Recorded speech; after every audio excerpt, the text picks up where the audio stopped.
பிரைஸ்லார்ட் sister. பிரைஸ்லார்ட் brother. So உங்களை பற்றி கொஞ்சம் அறிமுகப்படுத்திட்டு உங்களுடைய சாட்சியை நீங்கள் மக்களுக்கு சொல்லலாம். என்னோட பேர் வந்து ஹெப்டா மேரி. நான் பிறந்து வளர்ந்ததெல்லாம் ஊட்டி. நாங்கள் பிறந்தது வந்து ஒரு கத்தோலிக்க கிறிஸ்தவ குடும்பத்தில் தான் நான் பிறந்து வளர்க்கப்பட்டேன். ரொம்ப ஸ்ட்ரிக்டாக நாங்கள் வளர்ந்தோம். டிவியெல்லாம் பார்க்கக்கூடாது, தியேட்டருக்கெல்லாம் போகக்கூடாது, இப்படி சொல்லி ஒரு ஒழுங்குமுறைகளில் ரொம்ப டிசிப்ளினாக ஸ்ட்ரிக்டாக நாங்கள் வளர்ந்து வந்தோம். இப்போ கூட பிறந்தவங்க எத்தனை பேர் சிஸ்டர்? எங்கள் கூட பிறந்தவங்க எங்கள் அப்பா அம்மாவுக்கு நாங்கள் 4 பேர். நான் மூத்த மகளாக பிறந்தேன். 2 சகோதரி, கடைசி தம்பி. 4 பிள்ளைகள்.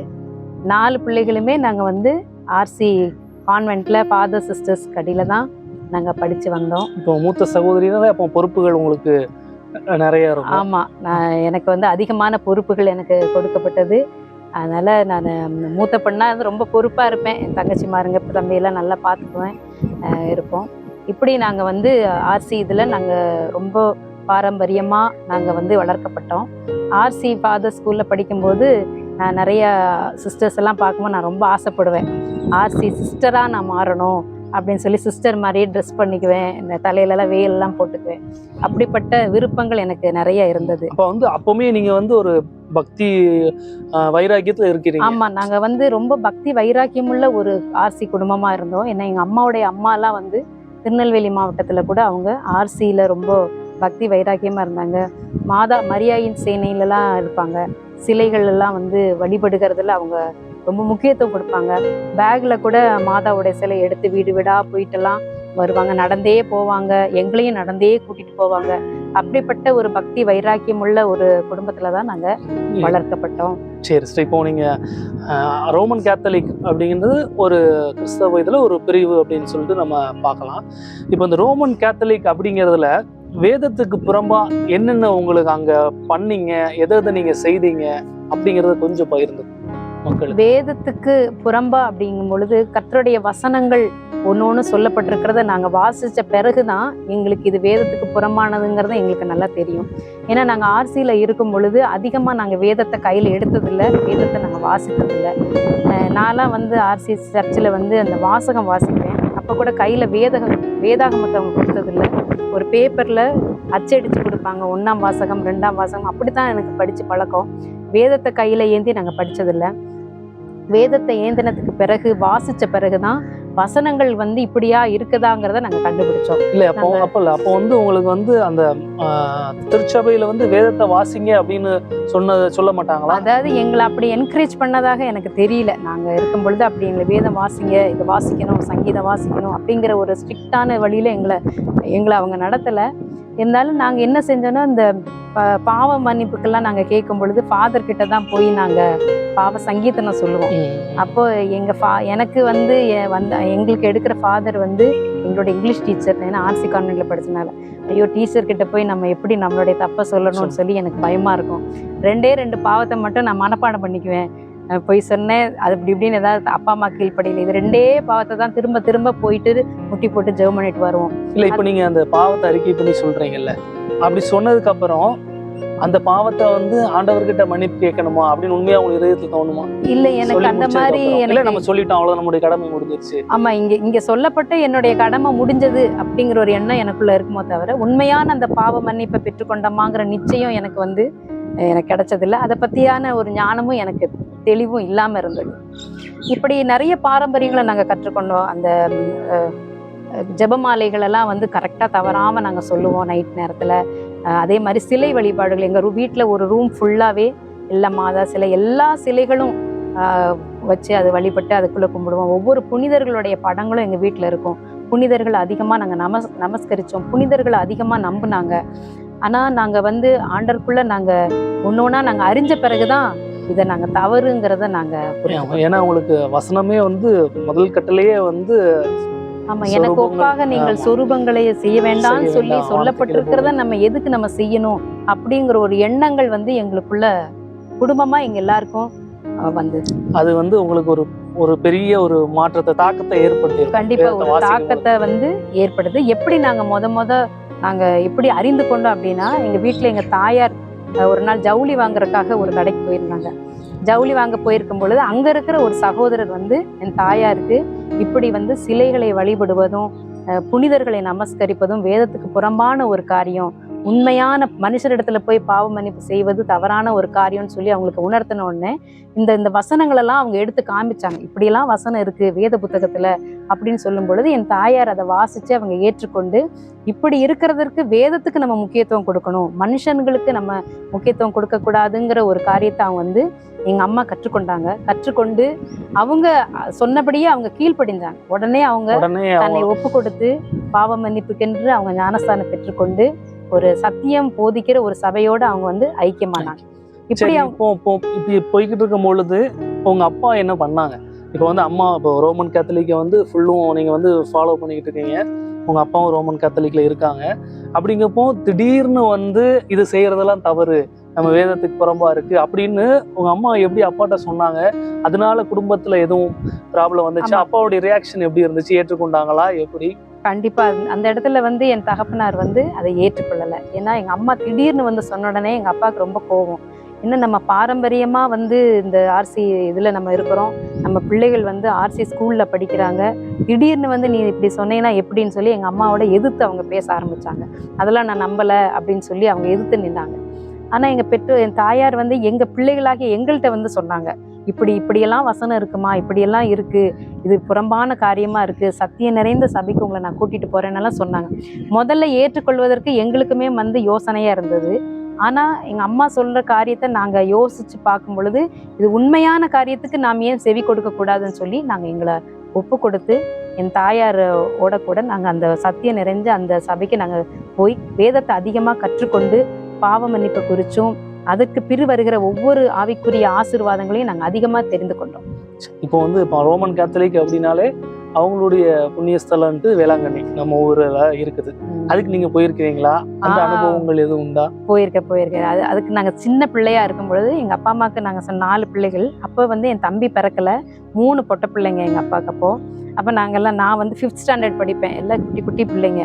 எங்க 3 பேரையுமே தூக்கிக்கிட்டு எங்க அப்பா ஊட்டியில இருந்து வேளாங்கண்ணிக்கு எங்களை கூட்டிட்டு போனாங்க. Long trip. எவ்வளவு தூரம் இருக்கும்? அது எப்படியும் ஒரு 500 கிலோமீட்டர்ஸ் இருக்கும், கண்டிப்பா இருக்கும். அவ்வளோ தூரம் போய் என் பிள்ளைங்க அங்கே போய் நேர்த்தி கடன் செய்யணும் அப்படின்னு சொல்லி கடலில் போய் குளிக்கணும், வேளாங்கண்ணிக்கு போகணும்னு சொல்லி ஒரு மனசில் ஒரு நேர்த்தி பண்ணியிருந்தாரு. அப்போ எங்களெல்லாம் கூட்டிகிட்டு போனார். எங்களெல்லாம் கூட்டிகிட்டு போய் அங்கே லாட்ஜிலலாம் இருக்க வச்சு அங்கே உள்ளே கூட்டிகிட்டு போய் எங்கள் 3 பேரோட கை நிறைய பைசா வச்சு அந்த சிலைக்கு முன்பாக எங்களை போடலாம் வச்சாரு. அந்த கடலில் கூட நான் தொலைஞ்சு போனேன்னு சொன்னாங்க. எங்கள் அம்மா சொன்னாங்க, அந்த இடத்துல நீ காணாமல் போயிட்ட. எனக்கு எங்கள் 3 பேருக்குமே மொட்டை அடிச்சிட்டாங்க. மொட்டை அடிக்கிற இடத்துல நான் எங்கள் அப்பா இருந்து சோப் வாங்க போனவர், நான் எங்கள் அப்பாவை தேட போய் அங்கே காணாமல் போயிட்டேன்னு கூட சொன்னாங்க. ஆனால் அந்த இடத்துக்கெல்லாம் போயிட்டு கூட எங்கள் வீட்டில் ஒரு சமாதானமோ ஒரு சந்தோஷமோ தெரியல. எங்கள் அப்பா ரொம்ப குடிச்சிக்கிட்டு இருந்தார். அங்கே டீ எஸ்டேட்ஸில் அவர் தேயிலை டீ ஃபேக்ட்ரி ஆஃபீஸராக இருந்தார். அப்போ அங்கே கிளப்பெல்லாம் இருக்கும், நல்லா குடிப்பார்.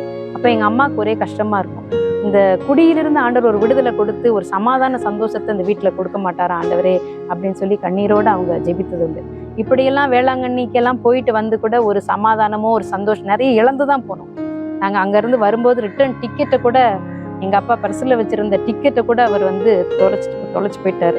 அது காணாமல் போயிடுச்சு. அப்போ எங்களுக்கு கேள்விக்குறியாக இருந்தது, இவ்வளோ தூரம் நாங்கள் பிரயாசப்பட்டு போய் நாங்கள் சமாதானம் இல்லாமல் நாங்கள் வர்றோமே ஆண்டவரேன்னு சொல்லி ஒரு மனசுல ஒரு திருப்தி இல்லாம நாங்க இல்ல. உங்களுக்கு ரோமன் கேத்தலிக் அப்படின்னாலே உங்களுக்கு ஹிந்துஸ்ல என்னென்ன பண்றாங்களோ அதையே பண்ற மாதிரி ஒரு ஃபீல் அதுக்கப்புறம் உங்களுக்கு வந்திருக்கலாம்.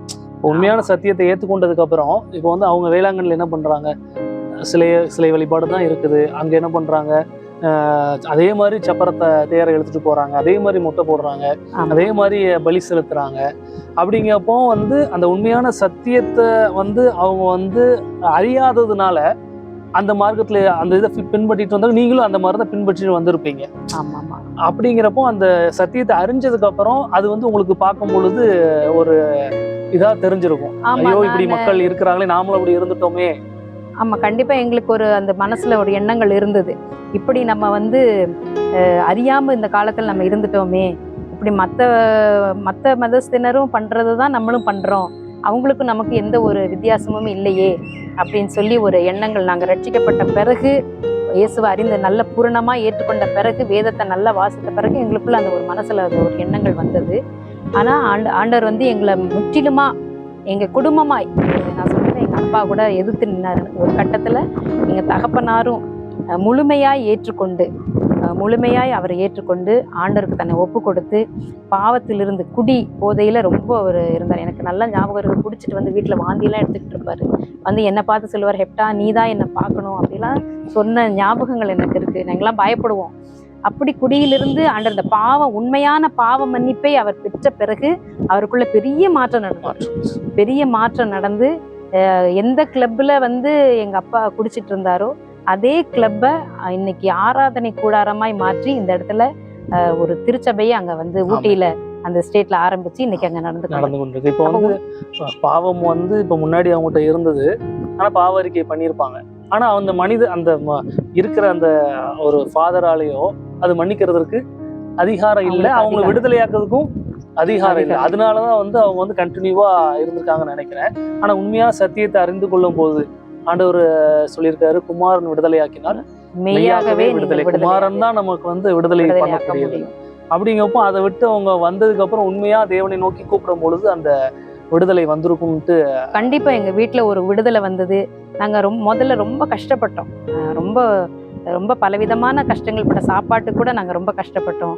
ரொம்ப எங்க ஸ்வெட்டர்லாம் பாத்தீங்கன்னா இங்கெல்லாம் கூட கிழிஞ்சிருக்கும். நாங்கள் டேபிள் இப்படி கை வச்சுட்டே இருக்கும்போது இந்த எல்லாம் கிழிஞ்சிருக்கும். எங்கள் அம்மா தைச்சி தான் கொடுத்துருக்குறாங்க. பஸ் ஃபேர் ஒவ்வொரு நாளுக்கும் எங்கள் பஸ் ஃபேர் எல்லாம் எங்கள் அம்மா சில்லறை பொறுக்கி எங்களை கஷ்டப்பட்டு அனுப்புவாங்க. ஆனால் ஆண்டவருக்காக எப்போ எங்களை நாங்கள் ஒப்பு கொடுத்து வேத வசனத்துக்கு நாங்கள் ஒப்பு கொடுத்து வைராக்கியமே வாழ்ந்தோமோ அப்போ இருந்து ஆண்டவருடைய ஆசீர்வாதத்தை நாங்கள் பெற்றுக்கொள்ள ஆரம்பித்தோம். ஒவ்வொரு நாள் குடும்பமாக நாங்கள் வந்து அந்த ஆசீர்வாதங்களை நாங்கள் பெற ஆரம்பித்தோம். நிறைய பேர் எங்கள் ஃபேமிலியெல்லாம் கூட கேட்பாங்க, எப்படி 3 பிள்ளைகளை வைத்திருக்கீங்களே, எப்படி சமாளிப்பீங்க, 3 பொட்ட பிள்ளைங்களை எப்படி கல்யாணம் பண்ணி கொடுப்பீங்க அப்படிலாம் எங்கள் அப்பாட்ட கேட்டிருக்காங்க. ஆனால் ஆண்டவருக்காக நாங்கள் உண்மையாய் கர்த்தரை ஆராதித்த பிறகு, சத்தியத்துக்கு நாங்கள் கீழ்ப்படிந்த பிறகு, ஆண்டவருக்காக வைராக்கியமாய் நின்ற பிறகு, ஆண்டவர் எங்களுக்காக வைராக்கியமாய் நின்று அநேக காரியங்களை அவர் செய்து கொண்டிருந்தார். இப்போ வந்து அநேக பேர் வந்து இப்போ ரோமன் கத்தோலிக்ல இருக்கிறாங்க, இதை பார்த்து கொண்டு இருப்பாங்க. அவங்களுக்கு நீங்க என்ன சொல்ல விரும்புறீங்க உங்களுடைய வாழ்க்கை மூலமா? நீங்க ஏன்னா அதுலயும் நீங்க இருந்திருக்கிறீங்க, ரட்சிக்கப்பட்டு வேதத்துக்கு சத்தியத்துக்கு கீழ்ப்படிந்து இப்போ இருக்கிறீங்க. நீங்க பார்க்குற ரோமன் கத்தோலிக் ஜனங்களுக்கு நீங்க என்ன சொல்றீங்க இது மூலமா, உங்க வாழ்க்கை மூலம்? ரோமன் கத்தோலிக் ஜனங்களுக்கு நான் சொல்ல விரும்புறது என்னன்னா, அவங்களும் ஆண்டவரை நம்புறாங்க, கிறிஸ்துவ நம்புறாங்க, எல்லாரையும் நம்புறாங்க. ஆனாலும் வந்து ஆண்டவர் சொல்றாரு, என்னோட மகிமையை நான் வேற எதற்குமே கொடேன்னு சொல்லியிருக்கிறார்.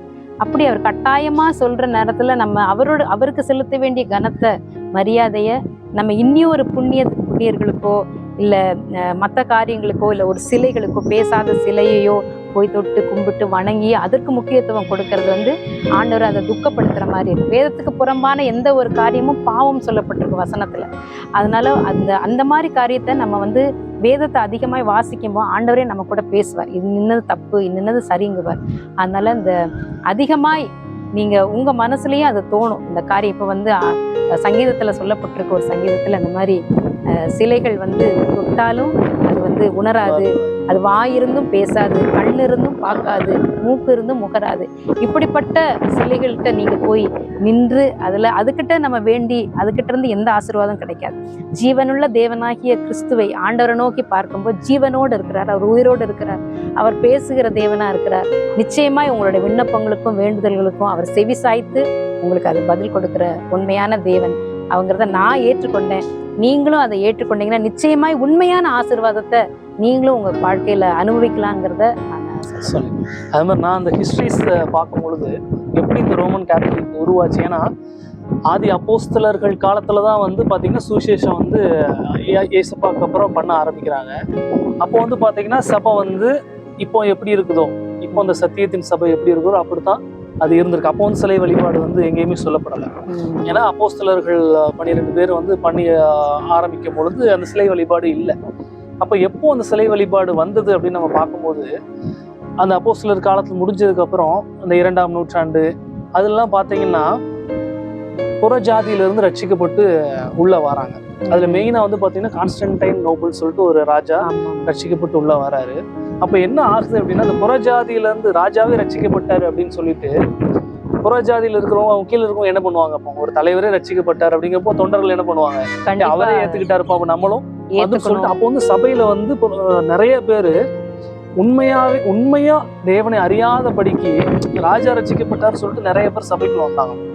நம்ம சபைக்குள்ள வரும்போது என்ன ஆகுது அப்படின்னா, அவங்களுடைய பழைய கலாச்சாரங்கள் பாரம்பரியத்தை வந்து என்ன பண்றாங்க, அவங்க வந்து அவங்களுடைய கடவுளை கும்பிட்டு கொண்டிருப்பாங்க. அப்போ நமக்கு இங்க ஒரு கடவுளை வேணும் அப்படின்னு சொல்லிட்டு அவங்க என்ன பண்றாங்க, சிலையை கொண்டு வராங்க. இப்படித்தான் அந்த சிலை வழிபாடு உள்ள வந்தது. அதாவது கிறிஸ்தவத்துக்குள்ள எப்படி சிலைபாடு, அந்த ரோமன் கேத்தலிக் அப்படிங்கிறதுக்குள்ள எப்படி சிலை வழிபாடு வந்தது அப்படிங்கிறதுக்கு மனுஷனுடைய கற்பனைகளை அவங்க வந்து ஆமா இல்ல அவனுடைய பாரம்பரியத்தை கலாச்சாரத்தை இதுக்குள்ள கொண்டு வர்றாங்க. அங்க வச்சு நம்ம கும்பிட்டுக்கிட்டு இருந்தோம் அப்படிங்கப்போ இங்க யார் இருக்கா, இங்க இயேசு இருக்காங்க, அப்ப இயேசுக்கு ஒரு சிலை வைப்போம், மரியா இருக்காங்க, மரியாவுக்கு ஒரு சிலையை உண்டு பண்ணுங்க அப்படின்னு சொல்லிட்டு அவன் வந்து இயேசுவ தேவனை ஏற்றுக்கொண்டானே தவிர அவன் என்ன பண்றான் அப்படின்னா அங்க இருக்கிறத வந்து திரும்பி இங்கேயே வந்து பண்றாங்க. அதாவது நேம் மட்டும்தான் மாறி இருக்கே தவிர அவனுடைய வழிபாட்டுல எந்த ஒரு மாற்றம் உள்ள அவன் சத்தியத்தை வந்து அவங்க வந்து அறியவும் இல்லாத. அப்பந்தான் அது வந்து உள்ள வந்ததா நான் வந்து ஹிஸ்டரியில கேள்விப்பட்டிருக்கிறேன். இப்போ நீங்க சொல்லுங்க, நீங்க எப்படி ரட்சிக்கப்பட்டீங்க? உங்களுடைய காலேஜ் லைஃப்ஸ் சரி, அதுக்கப்புறம் வேலை ஸ்தலத்துல என்னென்ன காரியங்கள் ஆண்டவருக்காக செஞ்சீங்க, நீங்க முதலாவது எப்படி ரட்சிக்கப்பட்டீங்க, எப்படி தொடப்பட்டீங்க?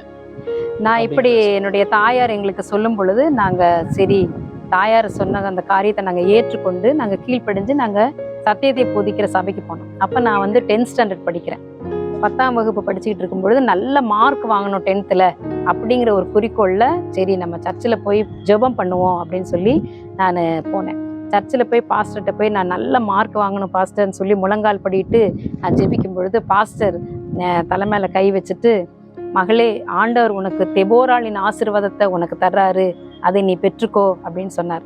அப்ப ஜெபம் முடிச்ச உடனே அப்ப வந்து அவங்க தீர்க்க தரிசனமா உரைச்சிருக்காரு. அப்ப நான் 10th மார்க்குக்காக தானே நம்ம ஜெபம் பண்ண சொன்னோம், இவர் என்ன தெபோராளின் ஆசீர்வாதம் சொல்லன்னு எனக்கு புரியல. ஏன்னா வேதத்தை எனக்கு அதிகமா தெரியல. அப்ப யார் இந்த தெபோராள், இது எங்க இருக்கும்போது அவர் வேதத்துல இருந்து நியாயாதிபதிகளின் புஸ்தகத்துல அவங்க ஒரு பெண் தீர்க்கதரிசியா இருந்து அநேக கிராமங்களுக்கு அவள் தாயா இருக்கிறா, அதை நீ வாசிச்சு பாருமா, அந்த ஆசீர்வாதத்தை ஆண்டவர் உனக்கு கொடுக்குறாருன்னு சொன்ன உடனே நான் வேதத்தை எடுத்து நான் வாசிச்சு பார்த்தேன். அப்போ எனக்கு ஒரு சந்தோஷம் உண்டாச்சு. அதே நாள்ல என்னை அறியாமலே நான் கண்ணீர் விட்டு நான் அழுதேன். என்னை அறியாமலே குத்துண்டு அங்க கொஞ்ச நேரம் கண்ணீர் விட்டு அழுதி எனக்குள்ள ஒரு மாற்றம் ஏற்பட்டது. ஆண்டவர் வந்து முதல் தடவை ஒரு தீர்க்க தரிசி மூலமாக உங்களுக்கு தீர்க்கதரிசனம் சொல்றாரு, வேற யாரும் அந்த மாதிரி. அப்புறம் கொஞ்ச நாள் பிறகு நான் அதை மனசுல வச்சுக்கிட்டே நான் ப்ரேயர் பண்ணிட்டு நான் 10th படிச்சுக்கிட்டே இருக்கேன். ஒரு 2 மாசம் கழிச்சு அந்த சபையுடைய தலைமை போதகர் வர்றார். அவர் வந்து என்ன சொன்னார் அப்படின்னா, நான் அப்பவும் இந்த மார்க்குக்காக தான் நம்ம இவர்த்தையும் ஜெபம் பண்ண போகணும்னு சொல்லி ஓடி போய் நான் ஜெபிக்கும் பொழுது அவர் தலைமையில கை வச்சு தெபோராளின் ஆசீர்வாதத்தை தேவன் உனக்கு கட்டளையிடுகிறார் அப்படின்னு சொன்ன உடனே தான் நான் ரொம்ப நம்பினேன். ஏசப்பாவை நான் ரொம்ப நம்பினேன். ஆண்டவர் உண்மை உள்ளவர், இந்த பரிசுத்த ஆவிங்கிறது உண்மை உள்ளவர், ஒரே மனம் அப்படிங்கும் பொழுது ஒரே ஸ்பிரிட் ஒரே மாதிரி சொல்றாங்களே, ஆண்டவர் இங்க இருக்கிறாரு அப்படிங்கிறத நான் நம்பி அதை நான் ஏற்றுக்கொண்டேன். என் மனசுல ஏற்றுக்கொண்டு நான் ரொம்ப சந்தோஷப்பட்டேன். அதுக்கப்புறம் அவங்க என்னன்னா பாவ மன்னிப்புக்கென்று நான் ஞானஸ்தானம் பெறணும்னு சொன்னாங்க. அப்போ எல்லாரும் சொன்னாங்க, நீ சின்னதுலயே உனக்கு தெளிப்பு ஞானஸ்தானம் எல்லாம் கொடுத்துட்டாங்க, எப்டா மேரின்னெல்லாம் பேர் வச்சுட்டாங்க அப்படின்னாங்க. அப்பதான் எல்லாம் சொன்னாங்க. அவங்க போதகர் சொன்னாரு, சின்னதுல கொடுத்ததில்ல ஞானஸ்தானம் இல்லம்மா, ஞானம் வளர்ந்ததுக்கு அப்புறம் எடுக்கிற ஸ்நானம் தான் ஞானஸ்தானம், பாவ மன்னிப்புக்கென்று நீ மூழ்கி தண்ணீர்ல மூழ்கி ஞானஸ்தானம் எடுக்கணும் அப்படின்னு சொல்லி கொடுத்தாங்க. அப்போ நான் வேதத்துல வசனத்தை வாசிச்சேன். இயேசுவே மாதிரியா நமக்கு செஞ்சு காட்டியிருக்கிறாரே அப்படின்னு சொல்லி என்னை ஒப்பு கொடுத்து 1993ஆம் ஆண்டு ஊட்டியில சில்லுன்னு இருக்கும் தண்ணி, ஜனவரி 1 நான் மூழ்கி பாவ மன்னிப்புக்கென்று ஞானஸ்தானம் பெற்றுக்கொண்டேன். ஞானஸ்தானம் பெற்றுக்கொண்டு அப்படியே நான் பரிசுத்த ஆவியின் அபிஷேகத்தையும் நீங்க பெற்றுக்கொள்ளணும்னு சொல்லி போதகர் எங்களுக்கு சொல்லி கொடுத்தாங்க. அந்த அபிஷேகத்தையும் வாஞ்சியோடு நம்ம காத்திருந்து பெற்றுக்கொள்ளணுங்கிற ஒரு எண்ணம் எனக்குள்ள வந்தது. ஒரு நைட் ப்ரேயர்ல நான் காத்திருந்து ஜெபிக்கும் பொழுது கர்த்தர் வந்து அந்த அந்நிய பாஷை அடையாளங்களோட என்னை அபிஷேகித்தார். அப்படியாக அந்த உன்னத அனுபவத்துக்குள்ள ஆண்டவர் என்னை கொண்டு போனாங்க. இப்போ நீங்க இந்த சொன்ன இதுல வச்சு வந்து ஒரு கேள்வி எனக்குள்ள, இந்த தெளிப்பு ஞானஸ்தானம் இது வந்து பாத்தீங்கன்னா ஆர்சியில ரோமன் கேத்தலிக்ல இருக்கு, அதே மாதிரி சிஎஸ்ஐ தென்னிந்திய திருச்சபையில இருக்கு. இதை நான் வாசிச்சு பார்க்கும்போது ஹிஸ்டரியை பார்க்கும்போது அது எப்போ வந்துச்சு அப்படின்னு கேள்விப்படும் பொழுது, ஒரு கிங் இருக்காரு. கிங் வந்து அந்த ரட்சிக்கப்பட்டவர், அவரோட குழந்தை இருக்குது. அந்த குழந்தை வந்து பாத்தீங்கன்னா உடல்நிலை சரியில்லை, அது வந்து மரண தருவாயில இருக்கும் பொழுது ஞானஸ்தானம் கண்டிப்பா எடுத்தா தான் பரலோகம், எடுத்திருக்கணும் அப்படிங்கிற ஒரு காரணத்தினால அவங்க வந்து கொண்டு வரப்பட்டதுதான். அந்த சிறு பிள்ளையா இருக்கனால அவனை தண்ணியில வந்து இது பண்ண வேண்டாம், மூழ்கடிக்க எழுச்சி. வேண்டாம்னு சொல்லிட்டு தொளிப்பு ஞானஸ்தானம் கொடுத்ததாக வந்து அந்த வரலாறுல வந்து நான் படிக்கும்போது அப்படிதான் அந்த தொளிப்பு ஞானஸ்தானங்கிறது முதல் தடவை எங்க தென்னிந்திய திருச்சபையிலும் சரி ரோமன் கேத்தலிக்லும் சரி அது வந்த காரியமா தெரியுது. அப்போ வந்து எல்லாமே வந்து நம்ம பின்பற்றதை வந்து அதுல தெளிப்பு ஞானஸ்தானங்கிறது வேதத்துல சொல்லப்படல. அப்போ மனிதன் வந்து அந்த பண்ணக்கூடிய காரியங்கள் எல்லாம் வேதத்திற்கு புறம்பா இருக்கிற காரியங்கள் எல்லாம் தனக்கு ஒரு சந்தர்ப்பம் வரும் பொழுது தன்னுடைய சூழ்நிலைக்கு ஏத்த மாதிரி அது பண்ண விளைவின் காரணமா தான் வந்து இந்த மாதிரி வேதத்துக்கு புறம்பா ஃபாலோ பண்ணிக்கிறதுக்கு எல்லாமே வந்திருக்குன்னு நினைக்கிறேன். ஆமா. இப்போ நீங்க அடுத்து பரிசுத்த ஆவியானவரை பெற்றுக்கொண்டதுக்கு அப்புறம் உங்களுடைய வாழ்க்கை எப்படி இருந்தது? அதுக்கப்புறம் நான் வந்து என்னுடைய 10th முடிச்ச உடனே 11th 12th நான் படிக்க போனேன். அப்போ என்னுடைய 11th 12th ஊட்டியில் ஜெல் மெமோரியல் ஸ்கூலில் தான் நான் என்னோட ஸ்கூலிங் படித்தேன். அப்போ இந்த அபிஷேகத்தோட ஒரு உன்னத அழைப்பு நமக்கு இருக்குது, தெபோராளின் அழைப்பு இருக்குங்கிற அந்த ஒரு எண்ணத்தோடு நான் உள்ளே போகிறேன். அங்கே போயிருக்கும் பொழுது அந்த 11th 12th 2 வருஷம் ஹாஸ்டலில் தான் தங்கி படித்தேன். படிக்கும் பொழுது அநேக பிள்ளைகளை ஆண்டருக்குள்ள வழி நடத்தவும் ஏசப்பா பற்றி சொல்லி கொடுக்கவும் ஆண்டர் கிருபை செஞ்சார். ஸ்கூல் படிக்கும் போதே அங்கே ஒரு ப்ரேயர் செல்ல ஆரம்பித்து நல்ல அநேகருக்கு ஆண்டவரை பற்றி சொல்ல ஒரு வாஞ்சி ஆண்டர் கொடுத்தார். அதே போல் 12th முடிஞ்சது. 12th முடிஞ்ச உடனே எனக்கு பிஎஸ்சி நர்சிங் படிக்கணும்னு ரொம்ப ஆசை. சிஎம்சி வெள்ளூரில் படிக்கணும் ரொம்ப ஆசை. ஆனால் அங்கே எனக்கு சீட் கிடைக்கல. ஆனாலும் ஒரு தனியார் கல்லூரியில் தாராபுரத்தில் சாரா நர்சிங் காலேஜில் என்னுடைய 4 வருஷம் பிஎஸ்சி நர்சிங்கை படிக்க ஆண்டர் கிருபை செஞ்சார். அங்கே படிக்கும்போதும் பாருங்க கர்த்தருடைய அந்த அபிஷேகம் எனக்குள்ளே இருந்தனால அங்கே இருக்கிற பிள்ளைகளுக்கு அவங்க நிறைய பேர் வந்து எல்லாம் சேர்ந்து படிப்போம், ஜாயினாக படிப்போம். அப்போ அவங்களுக்கு சண்டே கிளாஸ் பாட்டு சொல்லிக் கொடுப்பேன், வேத வசனங்களை சொல்லிக் கொடுப்போம், வேதத்தெல்லாம் நாங்கள் ஆராய்ந்து படிப்போம், நல்லா ஜெபிப்போம், பாவ மன்னிப்பை குறிச்செல்லாம் சொல்லிக் கொடுப்போம். லைட்டெல்லாம் ஆஃப் பண்ணிடுவாங்க ஹாஸ்டலில், ஆனாலும் கேண்டில் வச்சு வெளிப்படுத்தின விசேஷமெல்லாம் வாசித்து நாங்கள் தியானிப்போம். இப்படி அநேக பிள்ளைகளை அந்த ஹாஸ்டலில் ஆண்டருக்குள்ளே வழி நடத்தக்கூடிய ஒரு பெரிய அபிஷேகத்தை ஆண்டர் கொடுத்தார். நாங்கள் அங்கே எங்கள் ஹாஸ்டலில் ஒரு நெல் களம் இருக்கும். அந்த களத்தில் சாயந்தரமானா எல்லாரும் வட்டமாக உட்காந்து நல்ல கையை தட்டி பாடி ஆவியில் நிரம்பி ஜெபித்த நாட்கள் எல்லாம் உண்டு. நான் அந்த காலேஜை விட்டு வெளியில் 4th இயர் ஃபைனல் இயர் நாங்கள் வெளியில் வரும்பொழுது கிட்டத்தட்ட ஒரு 15 பிள்ளைங்க கேர்ள்ஸ் எல்லாரும் மூழ்கி பாவ மன்னிப்புக்கென்று ஒரு உண்மையான நிச்சயத்தோட சந்தோஷத்தோட அவங்க ஞானஸ்தானம் எடுத்து வந்தாங்க. அப்பவுமே காலேஜ் படிக்கும் போதே வந்து ஊழிய பணிய அநேக பிள்ளைகளை வழிநடத்த ஆண்டவர் எனக்கு கிருபை செய்தார். அதுக்காக ஆண்டருக்கு நான் ரொம்ப சந்தோஷப்பட்டு நன்றி சொல்றேன். அப்படி என்னுடைய கல்லூரி வாழ்க்கையில முடிஞ்சது. அந்த கல்லூரி வாழ்க்கை முடிஞ்சதுக்கு அப்புறம் வந்து நான் நர்சிங் முடிச்ச பிறகு வேலைக்காக நான் காத்திருந்தேன். வேலைக்காக நான் காத்திருக்கும் பொழுது நான் 6 மாதம் நான் வந்து எங்கேயுமே நான் ஜாப் போகலை. 6 மாதம் நான் வெயிட் பண்ணிகிட்டே இருந்தேன். எங்கேருந்து எனக்கு இன்டர்வியூ வரவே இல்லை. அப்போ 6 மாதம் கழிச்சு KMCH Coimbatore medical college and ஹாஸ்பிட்டல்லேருந்து எனக்கு ஒரு இன்டர்வியூ வந்தது. சரின்னு சொல்லி நான் ஊட்டியிலேருந்து அந்த இன்டர்வியூக்காக என்னோடய சூட் கேஸில் எல்லா ஒரிஜினல் சர்டிஃபிகேட்ஸ் எல்லாம் எடுத்துக்கிட்டு நானும் எங்கள் அம்மாவும் ஊட்டியிலேருந்து கோயம்புத்தூருக்கு ஒரு காடு வழியாக நாங்கள் வரோம். காடு வழியாக நாங்கள் வரும்பொழுது ஒரு இடத்துல ஒரு டீக்காக ஒரு 5 நிமிஷம் நிப்பாட்டுவாங்க பஸ். அந்த இடத்துல நிப்பாட்டும் பொழுது எங்கள் அம்மா என்ன சொன்னாங்க, நம்ம கீழே அப்போல்லாம் செல்ஃபோன் நமக்கு கிடையாது, பூத்தில் தான் போய் ஃபோன் பண்ணணும். அப்போ நாங்கள் இறங்கி ஒரு ஃபோன் மட்டும் நம்ம பண்ணிட்டு வந்துடுவோம்னு சொல்லி நான் சூட் கேஸை பயங்கர ரஷ்ஷு பஸ்ஸு சூட் கேஸை மட்டும் நாங்கள் லாஸ்ட் சீட்டில் நாங்கள் வச்சுட்டு நாங்கள் கீழே போய் அந்த ஃபோன் பூத்தில் நாங்கள் ஃபோன் பேசி திரும்பி பார்க்குறோம், பஸ்ஸு போயிடுச்சு. பஸ்ஸு சூட் கேஸோட சர்டிஃபிகேட்டோட பஸ் போயிடுச்சு. அந்த நேரத்தில் ரொம்ப அங்கலாய்ச்சி நடு ரோட்டில் நின்று ஆண்டவரே 4 வருஷம் படித்த படிப்பு எல்லாமே போயிருச்சே, சர்டிஃபிகேட்லாம் போயிருச்சேன்னு அங்கலாய்ப்போட நானும் எங்கள் அம்மாவும் நடு ரோட்டில் நின்று ஏசப்பா எங்களுக்கு உதவி செய்யுங்க அப்படின்னு சொல்லி நான் ப்ரேயர் பண்ணுறோம். மழை வேற பேஞ்சிக்கிட்டு இருக்கு.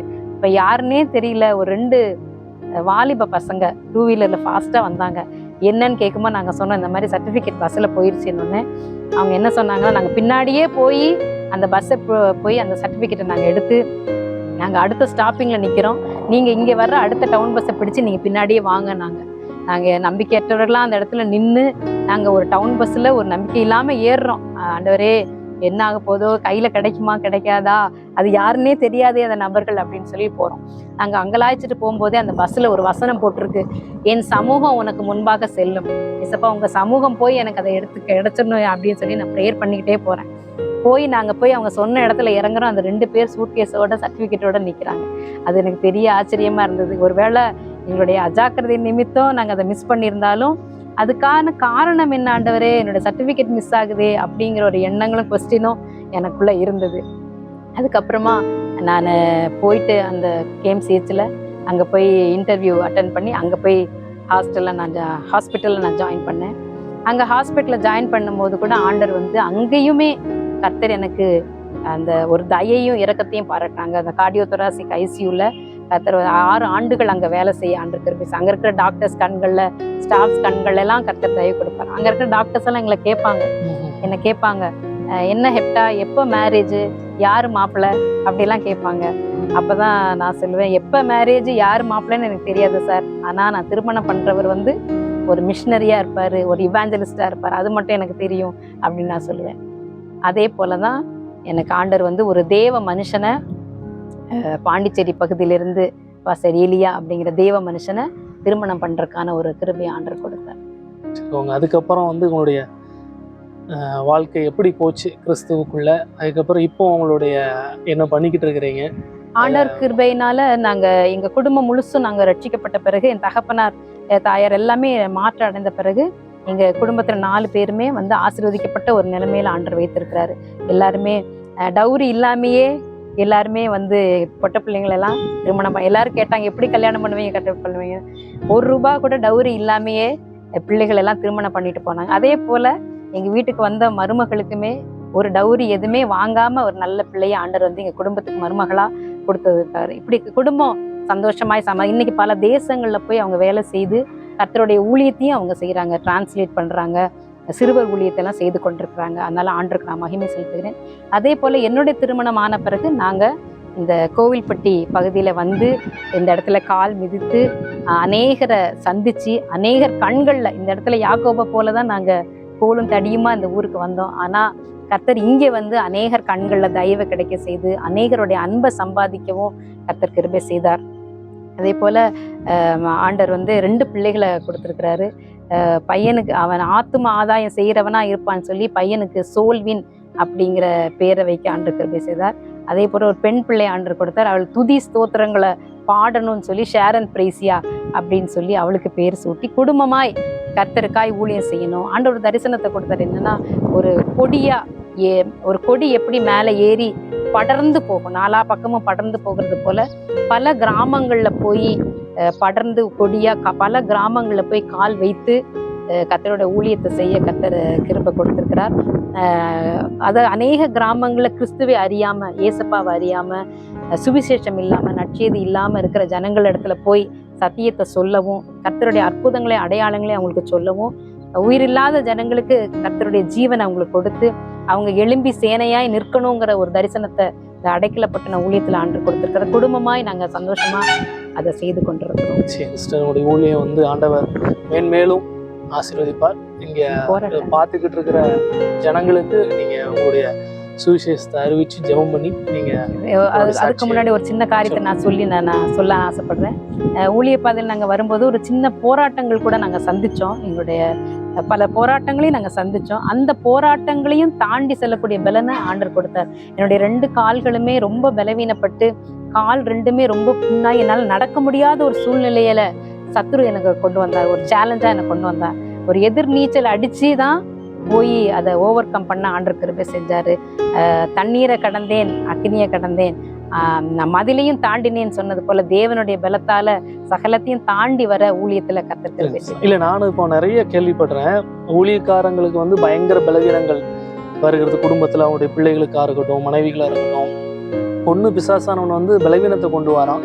அப்படி இல்லாட்டி குடும்பத்துக்குள்ள பிரச்சனைகளை கொண்டு வரான். இப்போ நீங்க ஊழியத்துல இருக்கனால நீங்க சொல்லியிருக்கிறீங்க, அநேக பேர் பார்த்து கொண்டு இருக்கலாம், ஏன் இப்படி கிறிஸ்தவ ஊழியக்காரங்களுக்கு இப்படி வருகுது, ஏன் இப்படி வந்து கிறிஸ்தவ ரொம்ப ஜெபிக்கிறவங்களுக்கு ஏன் பலவீனம் வருதுன்னா, நம்ம நார்மலா இருக்கிற மக்களை காட்டிலும் தேவனுக்கு யாரு பிரயோஜனமா இருக்கிறாங்களோ அதை எப்படி தடை பண்ணலாம் அப்படின்ட்டு சத்ரு வந்து தனக்கு கொஞ்ச காலம்தான் இருக்குது அப்படிங்கிற வசனத்தின் சொன்னது போல கட்சிக்கிற சிங்கம் போல அவன் வந்து வகை தேடி கொண்டு இருக்கிறான். கடைசி நாட்கள், இறுதி நாட்கள்ங்கிறதுனால நம்ம வந்து அதுல வந்து பிசாசுக்கு எதிர்த்து நிற்கும் பொழுது அவன் ஓடி போவான். கண்டிப்பா அந்த வசனத்தின்படி நாம வந்து கேட்கிற ஒவ்வொருவரும் சரி, நீங்க பலவீனத்துல இருக்கிறீங்களா, ஆண்டவர்கிட்ட வந்து ஜெபம் பண்ணுங்க, ஊழியம் பாக்குறீங்களா, ஏன் இந்த பலவீனம் வருது, ஏன் இந்த குடும்பத்துக்குள்ள பிரச்சனை வருது, அதுக்கு ஒரே காரணம் தேவனுடைய சித்தத்தை நீங்க இந்த உலகத்துல நிறைவேற்றக்கூடாது அப்படிங்கிற ஒரே நோக்கம் தான். நம்ம ஜெபித்து அதில் நிற்கும் பொழுது கண்டிப்பான முறையில் தேவன் அதில் விதையை கொடுத்து உங்களையும் ஆண்டவர் பயன்படுத்துவார். நீங்க அதாவது ஒரு வார்த்தை சொல்லப்பட்டிருக்கு, today's pain is tomorrow's reward. அதனால உங்களோட வாழ்க்கையில வருகிற ஒவ்வொரு போராட்டம், today's test is a testimony, every mess is a மெசேஜ்னு சொல்லுவாங்க. அதனால நீங்க சந்திக்கிற ஒவ்வொரு போராட்டங்களும் நாளைக்கு அது சாட்சிகளா நிற்கும். ஒவ்வொரு போராட்டத்தை எவ்வளோ நீங்க வேதனைகளை சந்திக்கிறீங்களோ அவ்வளோ பெரிய பலனையும் ஆண்டவர் வந்து நமக்கு கொடுப்பார். அதனால சோர்ந்து போகாமல் கர்த்தருடைய ஊழியத்தை செய்ய நம்ம அழைக்கப்பட்டிருக்கிறோம்.